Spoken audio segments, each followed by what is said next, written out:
वरेण्य सभापति महोदय, पूज्य गुरुजी और गुरुमा वृंद, विज्ञ विचार मंडली एवं एठारे उपस्थित मोर छोट बड़ भाई भौणी और मोर सहपाठीगण, आज यह पवित्र साधारणतंत्र दिवस रे मते किछि कहिबार सुजोग मिलिथिबारु मो निजको धन्य मने करुछि।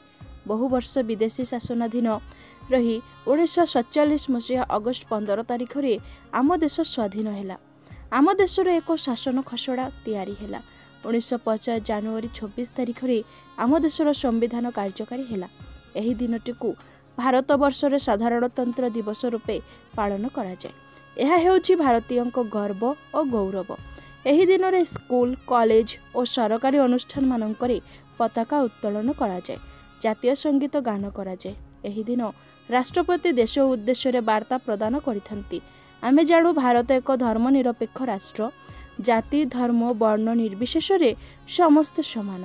तेणु सबु भारतीयଙ୍କ लक्ष्य एक हेबा आवश्यक। गोटे देश जननीर कोटि कोटि संतान समस्ते एकताबद्ध होई देशर सर्वांगीन उन्नति पई बद्धपरिकर हेबा उचित। समस्ते एही आदर्श रे अनुप्राणित हेबा एही गणतंत्र दिवसर मुख्य उद्देश्य। एही दिवसटी हेउछि आम पई एक गौरवर दिन। आम देशर जो संविधान प्रणयन करागला तार प्रणेता हेउछंती डॉक्टर बी.आर. अम्बेडकर।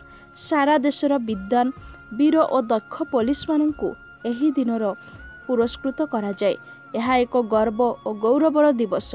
एही दिन आमे शपथ नेबा आम देश को और आम भाषा को सुरक्षित रखिबा। एही दिन दिल्लीर इंडिया गेट ठारे जल, स्थल और वायुसेना पक्षरु मार्च फास्ट करा जाय।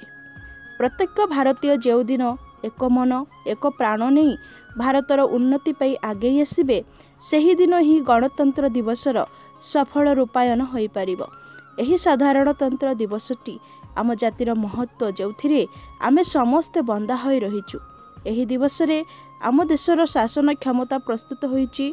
एही शासन खसड़ा बा संविधान आम देश और जातिर सम्मान तथा अभूला स्मृति।